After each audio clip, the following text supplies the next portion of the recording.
Man, I always loved that song from Major Lincoln, Drew Hewitt, and Ian Aisling, as it says here.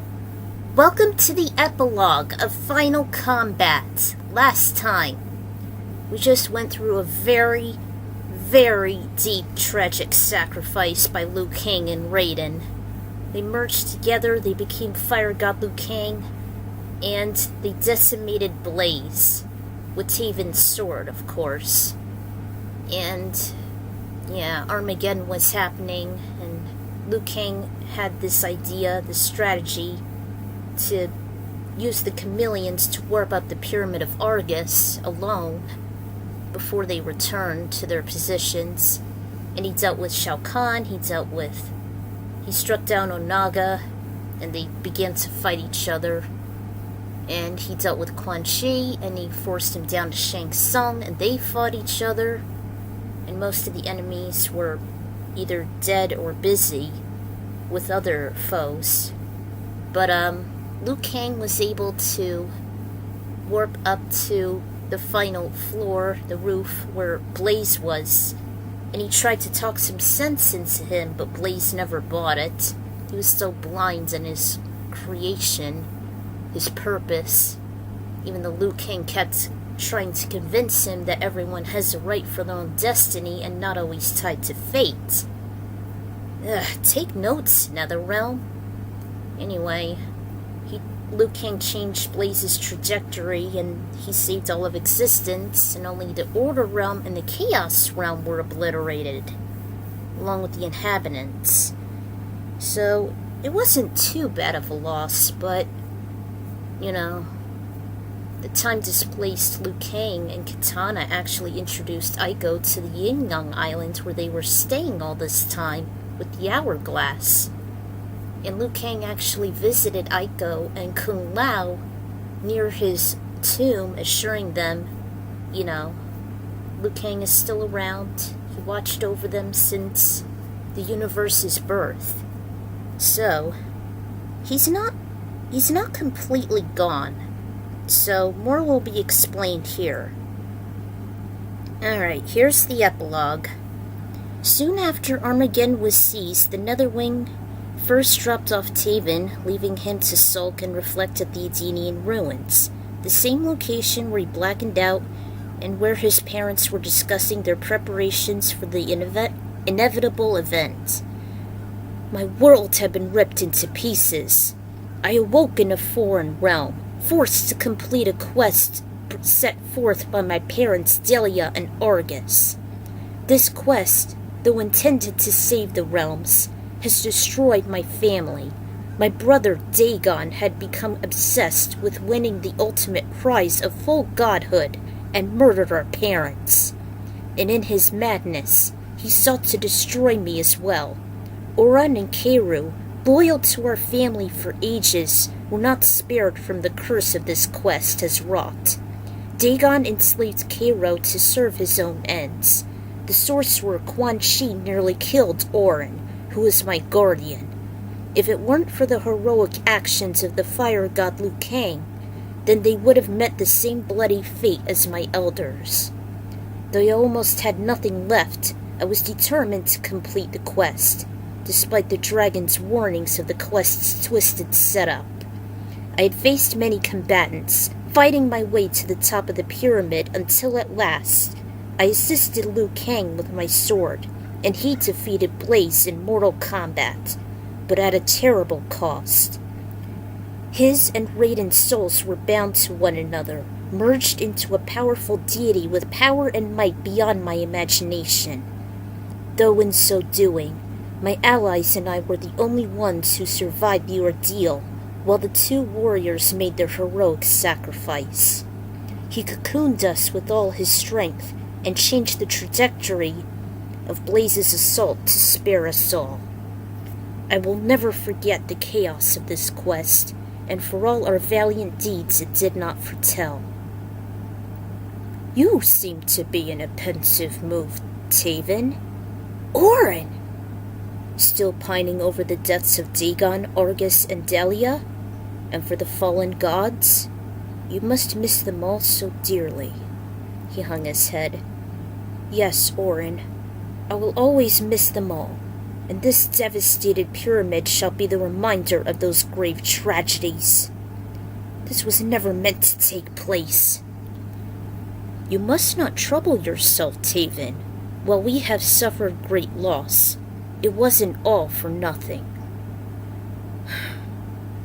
At least, I still have you and Cairo, Liu Kang, and... At least, I still have you and Cairo. Liu Kang and Raiden shall not be in vain. If it weren't for their brave endeavors... you wouldn't have attained full godhood. What? Yes, Taven. Despite the firestorm, Blaze's flames still passed through you and your armor. Your sword was the catalyst and assisted the fire god. You still earned the prize indirectly. And we never would have wanted it any other way.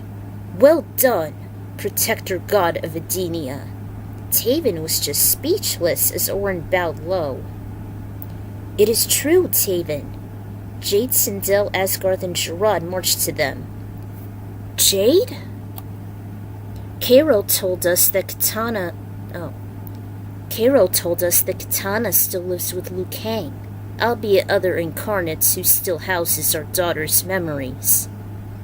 Indeed, Sir Taven, you shall be the new protector god of our realm, and Sir Orin will still be your guardian. I did not ask for this! It was thrust upon me! Taven began to pace away to the spot where Dagon's bleeding body once laid. So are the hands of fate. You were the one helped slay Blaze and turn the tides of Armageddon. We are proud for what you did. We are proud for what you did. Although, you still have millenniums of catch-up learning to do. I will be more than happy to oblige. And who knows? You may be its next promising king. Her reassurance almost made Taven smile slightly. If Katana wishes, she can still be its prosperous princess. The Molina took a higher calling organizing Outworlds with Baraka, and they're more than welcome to visit. So much has changed before my reawakening. Indeed, you and Orin shall give Edenia a brighter future. Protect it, with all your hearts. We will be here for you whenever the need arises. The graduated god grinned a tad more as he nodded, then declared and saluted, Edenia is an idyllic paradise, where we are free from tyranny. Everyone muttered their astonishment, knowing that Taven was certainly the right man for the job. Jade just couldn't help but peck him on the cheek. The majestic queen simply looked up into the heavens. May the elder gods guide you, Taven, and to Liu Kang and Katana as well. The group followed her gaze, praying for the same. Back at the Reformed Special Forces base, Smoke and Cyrax were undergoing repairs. Sonya just gazed at her growing belly and touched it delicately. Still worried for a baby, Sonya? Yeah, the Special Forces are gonna have a field day if I should take medical leave. The aftermath from Armageddon would not be easy to adjust. Same deal with Vera. Jax! Your arms have been fixed already. Well, I feel we should just settle in for a while. It's been quite a rough day for real. Yeah. How is Vera faring anyway? Good. She's expecting to have Jackie within the next trimester. Cassie may not be so far behind. Aiko was right. We should prepare ourselves for the worst. I can't believe Liu Kang and Katana had different incarnates, and they never told us. They have their own agendas, Johnny. I hope we will see them again, someday. It won't be the same without Raiden either. You said it. Time is never easy to manage. I hope the Shaolin are taking it well. he couldn't help but wonder of what the crazy future would hold. Outside the Shiraryu base, the sun shone as clear as a god's eye, and Takeda for once was a joyful little boy laughing and playing with his telekinesis as he bobbed in his stroller. Hanzo was walking beside Kenshi, who was moving it with his mind. "He is a fine boy indeed," the former wraith murmured. "Yes, he may be a part of the next generation of combatants someday." The blind man nodded. "Cassie, Jackie, and even Kung Jin shall be joining the ranks as well. And it turns out, although Molina would join Baraka in Outworld, it will still need to be watched over. Without Tarkatan disease, she can still be a threat. Perhaps you and the Outworlder Investigation Agency may be able to find a cure. It is quite a severe mutation. That'll be our next objective. First thing on the agenda, although we might as well make some leeway from the aftermaths of Armageddon. Jax will always be busy with his family, too." Hanzo held his chin in thought. And what of Natora and the vampires? With Chris incinerated, there's nothing for them to fear, although Ashura may have to stay out of Outworld for a century or two. By the way, what of Shinnok? He has found a new job, a new realm to govern. Purgatory. Mortal Kombat never brings it up. They should always bring up Purgatory. They should have done this before. I thought Shinnok might have an upgrade with his job, with Cetrion and all. Kenshi was stunned. Purgatory? The realm between life and death? And he was the elder god of death. He will give it stricter authority this time around, the second best compared to the Netherrealm. And does he still wish to have his vengeance on the elder gods? Not really. Just like me, as long as he has family for leverage, the trigger will be tamed. When he noticed he had his sister back, she emancipated him there, and with the energy from Lu's heart in conjunction with Nightwolf's and his black heart gem, they were quite the catalysts. I can't believe Liu Kang and Kitana knew of Shinnok's corrupt family. They have a lot of explaining to do. Perhaps a story for another time, if they wish to visit us again. Kenshi looked up at the cerulean peaceful sky. But until then, we have this little guide to prepare for the unseen future. He made the boy tickle and giggle in his seat. Inside the Sky Temple, there was a gentle rain, although there were still periods of lightning and thunder, reminding Fusion of his lost brother. Earthrealm will never be the same without brother. Of course, we will be there to take his place, as the realm's protectors. But he is still alive, just not the same. I knew Liu Kang would serve well, even with Kitana and Keiru, but they would be too busy traveling through time, a realm that cannot be foreseen. With them as the new architects of history, it'll always be a mystery. At least we no longer leave the corrupt Titaness Chronica to govern it, and Cetrion is one of the elder gods again, bringing peace to the Pantheon. This should have been done in MK11. Fort Snake was right about her. Fusion rose his head slowly, for once staying hopeful. Perhaps, maybe, someday, we will be together again, if Liu Kang is willing to reform him. Like in MK1, he was a promising mentor and a dear brother to us. He was the one who motivated me to leave the Netherrealm, as did Shinnok. But until we will see him again, you still have Kung Lao. Fusion actually smiled. The last descendant's destiny has come full circle. He will lead the Shaolin and take Lu's place as the chosen one. I always knew there was some potential in him. He has finally surpassed his ancestor like I knew he would. He stood up and made a fighting pose. After all, he still has a long way if he should dare to surpass me. Back in the Lin Kuei base, the clan was still a bit cold toward Bihan's treachery, which may be foreshadowing to MK1. Hate him. Although we did make an offering to hone his skills and discipline himself at Delia's temple with Serena. The Lin Kuei has changed greatly with you as the Grandmaster. I am sure that only you have what it takes to lead them. That being said, you're still too soft. Kuei just let out an irritated sigh.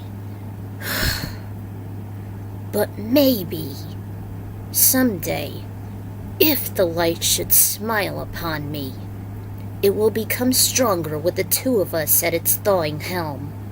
I, however, have much to atone to, and to put aside my cold-hearted ways.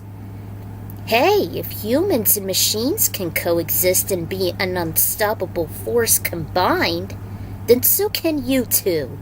Thomas was more optimistic. As long as he's not bitter towards Hanzo anymore, or us with the Shiraryu, Frost added. He has put aside his discrepancies, Frost, said Serena. I'm sure you would make a moral supporter to Kuei, just as I would be with Bihan.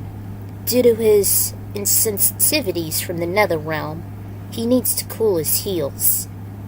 You know I will. Hey, if Kuei needs a strong backbone, I'm here. We will be honored if you too shall return. Thank you, brother. Perhaps having to be in between won't be much of a hassle after all. Bihan for once complimented as inspired by Kuei, Smoke and even Shinnok governing purgatory with his heart on extreme. They bowed to each other before the pair left with their heads held high. God damn it, I wish MK1 was like this. The Shokan were gathering before the Prime Minister of Australia. He welcomed them as his own after the four-armed beasts offered to rid of all the stragglers from the Black Dragons, those who weren't sent to the Red Dragon caverns. Led by Shiva and Goro, they mingled with the Aussies little by little, and if they offered to move into the continent, as long as there was no congestion, they each thinned out from Edenia. The monarchs stepped down as being bodyguards of Edenia, but they'd be more than willing to help if the need should arise. Until then, they passed the torch to their Tyro Kintaro. Alright. Shao Kahn never shed any pity nor respect to you nor our kind, and began to favor the centaurs, kindling our hatred between us, until Katana turned things around in both of our favors. So do not compromise our truce. I see. Alright, who's saying this? I see now why you decided to leave. Our world has always been in turmoil and endless wars for thousands of eons. Bloodshed, suffering, and death littered our neighboring realms. I shall only serve Edenia and the Shao Kahn. Do not become too friendly. You have our word, Kintaro, as long as you keep your end of the bargain. Goro, of course. With Shiva and Goro exalted as the new protectors of Earthrealm by the support of other world leaders and the kind Aussies accepting them, they and their people thought that anything was now possible. Things have been quite quiet since Armageddon's riots died down, and Stryker and Cabal sometimes grew uneasy. Since then, crimes had been decreasing rapidly throughout New York's chaotic streets. Their closest allies, the Special Forces, were looking forward to lending a hand, and Stryker even wondered if Aiko's prediction of a certain terrorist attack would come into fruition. Just like a dark beacon, Cabal stood idly by every night, watching and waiting to put a stop to any large or small break in the law like a wary owl, or more like Batman. With a sharp decrease in calamity, Stryker settled down more with his new girlfriend, even describing his last unfortunate experience several years ago. If there should be another unsettling, meddling tournament or invasion, he hoped he and his legacy shall be ready and not be caught off guard like he was.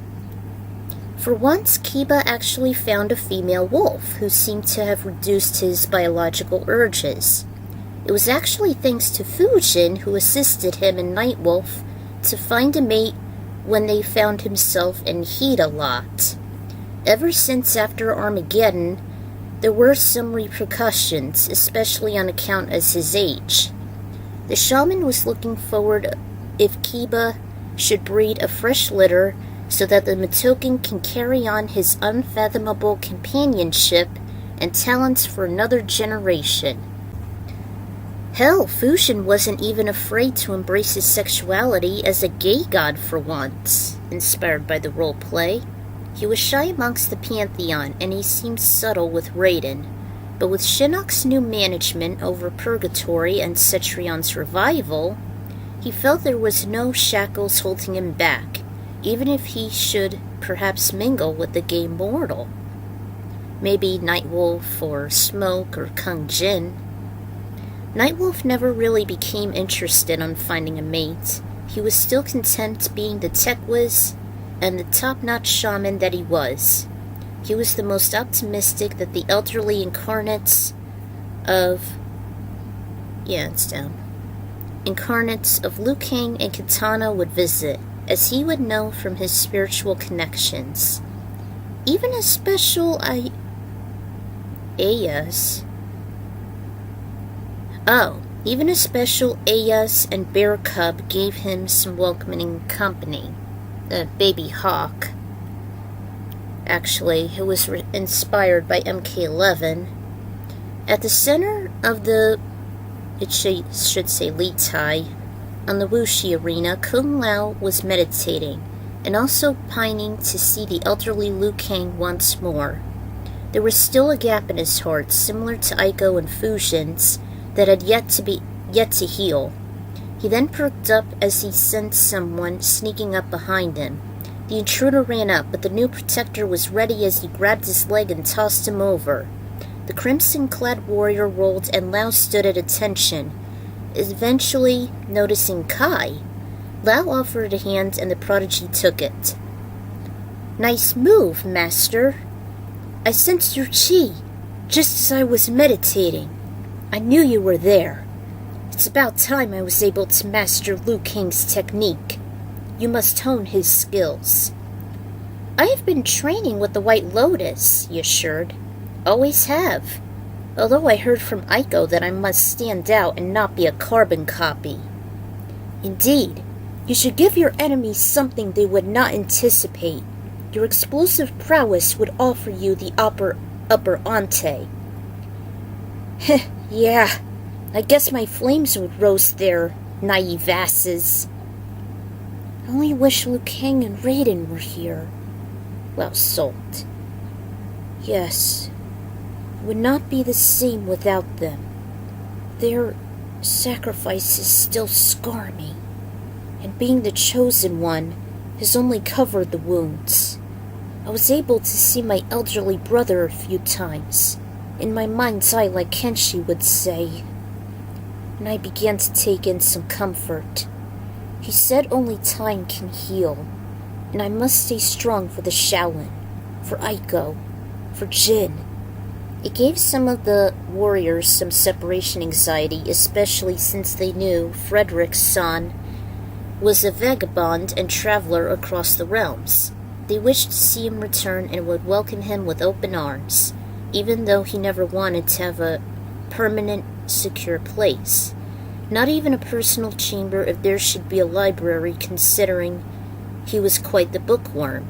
Still, though, he held on to one of Aiko's heart gems as a beacon for his haven, and he offered an olive branch in return, never forgetting their befriending.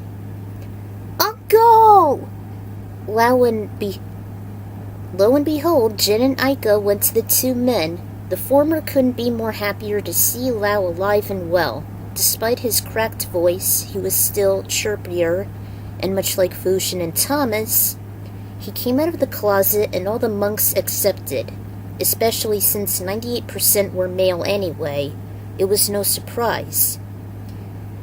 Have you heard the news? Johnny says he's willing to adapt my fanfiction series into films.